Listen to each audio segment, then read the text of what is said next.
Thank you, President Carbona. I'll be brief. I think Legislator Felder brings up a lot of really good points, but we established earlier in the meeting that FIT would not have responded to the incidents that he was referring to. We all share the same frustration. And I think that was Chief Van Brederode who just said, hey, we need these additional tools, but FIT is not that tool. So I would encourage all of us, particularly the law enforcement officers on this call, the community advocates, the mental health professionals, maybe we need to come up with new tools. I think that's kind of a big takeaway that I'm hearing right now. And I would be curious, Chief Van Brederode and others, if I'm interpreting this correctly, because we're told that FIT would not have responded. We're hearing frustration from legislators about our inability to handle some of these calls. And nobody is trying to blame police, because I firmly believe that police are asked to do things that they shouldn't be in the position to be doing, and that we need more resources to serve people who need better mental health care. So I guess the question that I have, and it is a question, is what are those tools? Do we have them? Should we sit down and come up with other systems in addition to FIT? Thank you. Could I offer a different perspective to your question, legislator? I know there's a lot of focus on what went wrong during Prude, what went wrong during the 9-year-old, what went wrong during the unfortunate circumstances of the shooting in the city recently.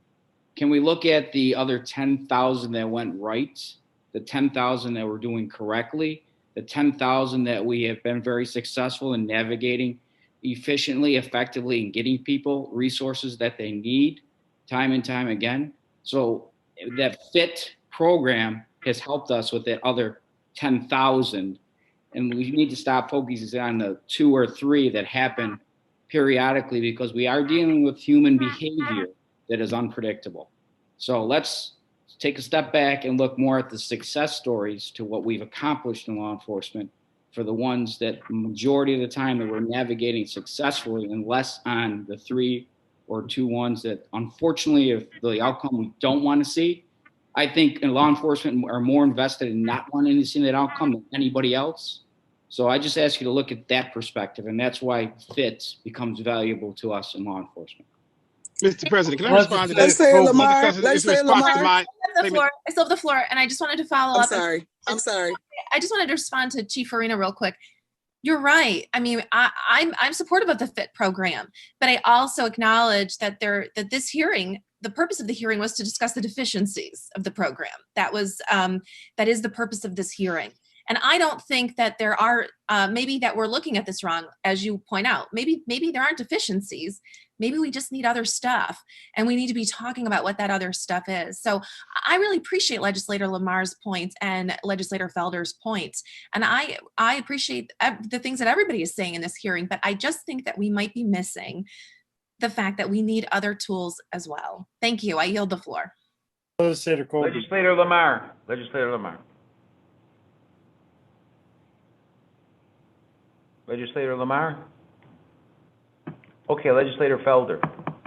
Mr. President, Legislator let me say this real quickly, and I'll be very brief.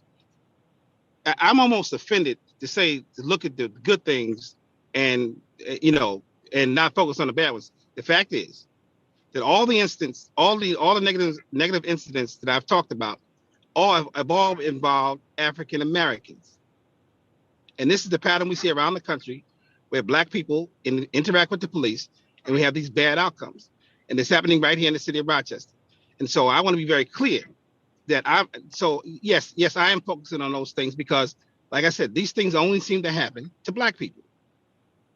We had Daniel Prude dead last year, lying in the street, frozen, dead in the street last year in March.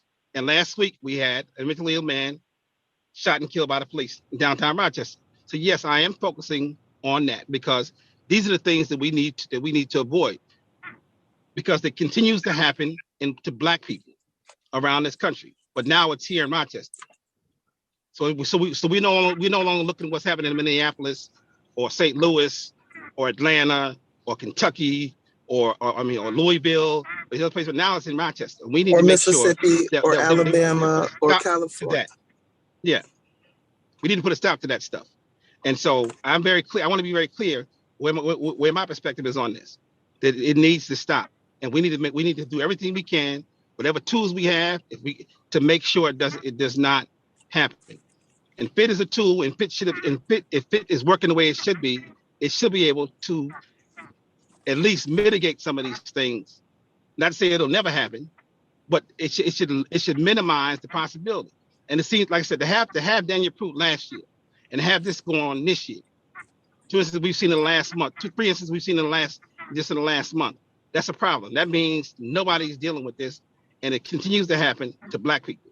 And so, yes, somebody may say I'm just focused on Black folks. That's fine, but that's why I'm looking at perspective today, right now. It happens to Black folks, and it's happening in the city of Rochester, and that's a problem for me. And we need to make sure that we put something in place to stop it.